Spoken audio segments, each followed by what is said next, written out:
Bayonetta, an action-adventure game developed by Platinum Games, released in 2009. It was about the adventures of an Umbra witch, the titular Bayonetta, who wields 4 guns and derives her power and her clothes from her hair. The sequel, Bayonetta 2, became a Wii U exclusive after Nintendo stepped in to assist with publishing duties, although it is now available on the Switch, as is the 3rd game in the series, which released on Nintendo's hybrid system last week. Is it unbelievable, or more a case of hair today gone tomorrow? I'm Glen Bolger, thank you to Nintendo for the review code, and now let's find out.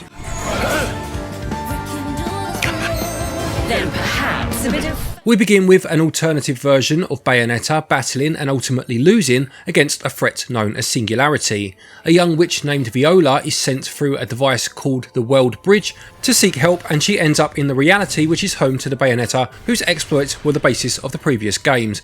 Viola explains that all realities are under threat, and she, Bayonetta and her allies team up to find the Chaos Gears needed to stop Singularity and their army of Humunculi. So in terms of gameplay, Bayonetta 3 plays quite similarly to its predecessors, in that it's a third-person action game where you make your way through a number of stages which are broken up by a large number of verses, basically areas in which you are locked into until you defeat all of the enemies on screen, at which point you are graded for your efforts and can move on through the level to the next verse. You don't have to encounter every verse in order to complete a level, with some being slightly off the beaten path or even offering you additional rewards for completing them, but you'll hit most of them naturally, and your combined gradings will then be averaged out to give you a total grading for the stage, and the higher this is, the more of the in-game currency you'll earn, and we'll return to this a bit later. In terms of combat, you have a number of attacks and you can pull off a few moves and combos by combining them. You have a punch, a kick and your weapon, which can be changed from your standard dual guns as the game goes on, with each of these having strengths and weaknesses which will all suit a certain type of player. You also have an evasive move used by pressing ZR, and performing this just at the moment the enemy attacks will activate Witch Time, slowing down every enemy on screen and giving you time to get some serious hits in. As well as this, you also have a huge advantage in your battles against the endless onslaught of evil, in that you can summon demons to fight for you. When the bar located at the bottom of the screen is full enough, you can hold down ZL to summon one of your demon allies. These have their own movesets and will fight until the bar is empty. Bayonetta is not controlled by the player at these times, but is still vulnerable to enemy attacks, so you need to be mindful of this when using it. Different demons are unlocked as you play, and you can switch between them via the D-pad, even when they are midway through a battle. Demons can be defeated in battle, some bosses can kill them in one hit, and if this happens they will enter a recharge phase, becoming temporarily unavailable. The combat is visceral and fluid, and whilst it can sometimes be a little too easy to lose yourself amongst the on-screen pandemonium, getting into a rhythm of evasion and performing combos during that witch time is a huge amount of fun. You can also lock onto an enemy with a click of the right stick, although sometimes this was the cause of the aforementioned pandemonium, as the game would lock you onto an enemy of its own accord. This would suddenly send the camera spinning behind me towards an enemy I wasn't intending on fighting, leaving me vulnerable to attack. Making your way through levels will involve some platforming, and should you ever get lost you can click in the left stick to show where your next objective is. Most of the time though, things are pretty linear, with just a few wrong turns or deviations to contend with.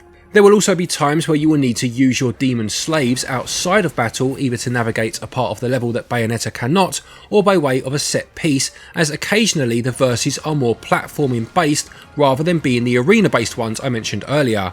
They can also involve full-scale boss battles against some huge antagonists and a few other quirky little sections. There will be times when you don't play as Bayonetta at all, with a few other characters being controllable on certain stages. The most interesting of these is the character named Jean, whose stages are completely different, taking on the guise of 2D stealth sections. You must crawl in vents and manoeuvre across a number of floors, taking out guards to try and get to the exit. These were an unexpected but welcomed change of pace. I mentioned the in-game currency that you earn earlier, and the lowest form of this is also strewn across the levels. At certain points in between levels and on the level select screen, you can visit the shop to purchase consumable items to restore health or increase attack, for example, and use these as and when you need them. You are also able to concoct these consumable items yourself through the ingredients screen in your menu, and from this same menu another of your currencies comes into play, being orbs. The orbs are earned through battle, and you can use these to unlock new skills and abilities for Bayonetta herself. Bayonetta 3 gets its blend of interesting levels, huge set piece action sequences and fast paced combat just right. It retains all of the features that have made the series so well loved, and the Demon Slave feature is a good new addition. The combat doesn't always feel quite as fluid as in games of a similar ilk, but on the whole, gameplay gets 18 out of 20. Controls assist the player very well, the demons are easily accessible, and the combos are there to be discovered for those willing to practice. A slightly awkward camera lock-on mechanic is a minor gripe, but they score 17 out of 20. When it comes to the visuals, Bayonetta 3 is a bit of a treat to the eyes, partly down to the graphical presentation, but also down to its sense of style, which is shown in abundance throughout the game. There is a serious cinematic feel both in terms of the cutscenes and just the general structure. Sometimes the early ratio of gameplay to cutscene is a little too unbalanced for my liking, but in fairness this does set up a wonderfully crazy world, and this is used to its fullest for me when the cutscenes are spliced seamlessly into gameplay and only last for a few seconds. This really helps to raise the stakes in terms of the scale of the action, but does keep you playing. Thankfully the cutscenes are used more sparingly as the game progresses, or at least are less intrusive, which was when the game really started to shine for me. There's a great mixture of settings which is made easier due to the ultimate dimensions that the story encompasses, and this leads to some good variety and the levels look great. There's also a good amount of differentiation in enemies, and some of the screen filling bosses look fantastic. Performance wise, judging on version 1.1.0, the most recent as of the time of this video, Bayonetta 3 aims for 60 frames per second and does manage to maintain this frame rate at times, although it does tend to drop below this, normally into the 50s more often than not.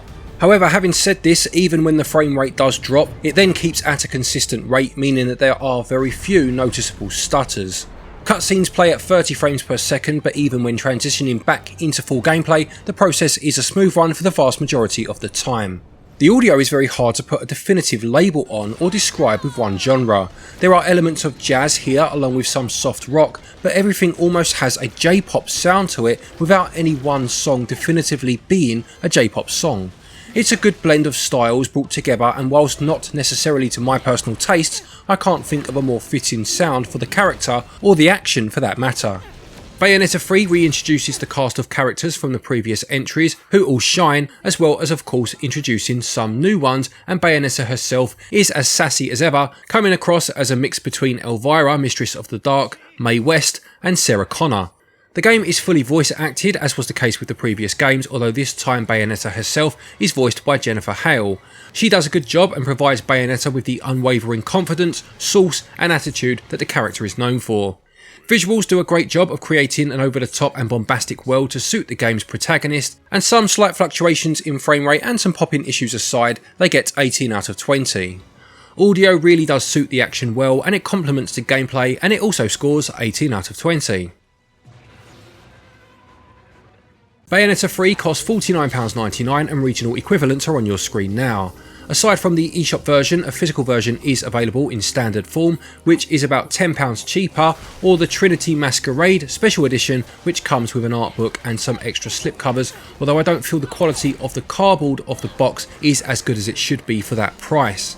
In terms of the game itself though, it will take most people anywhere between 10 to 20 hours on a first playthrough, with a few difficulty levels to attempt, online score leaderboards and some challenges to strive for each stage, plus a gallery mode which, whilst empty to begin with, will fill up as you find its songs or artwork hidden across the stages. There is some replay value here if things such as this interest you.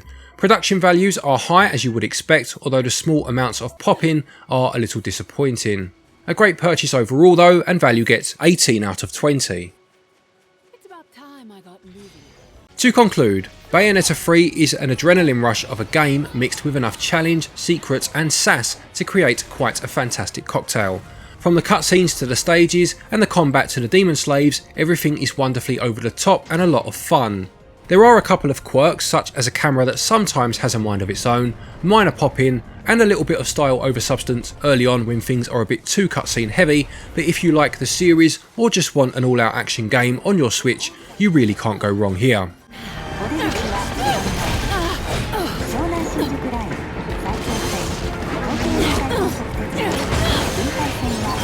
Bayonetta 3 gets a SwitchUp score of 89%. Thank you everybody for watching this review. I hope you enjoyed it. Please do remember to leave a like if you did. Don't forget, if you are looking for eShop credit, you can get your eShop cards on our website, SwitchUp.gg. You can save yourself 10% off of an order by using the code SwitchUp. There's also a code down there to Play Asia. If you want to import any games, use the link, use the code stated, and you can get yourself 5% off of an order from there. A big thank you to our Patreons and our new channel members for your continued support. It's very much appreciated. And to each and every one of you for watching our videos. Take care, and until next time, happy gaming.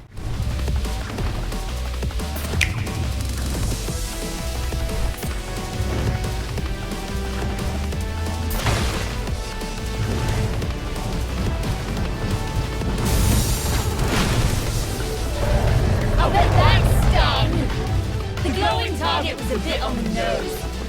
Could it be you've got a bit of a masochistic streak?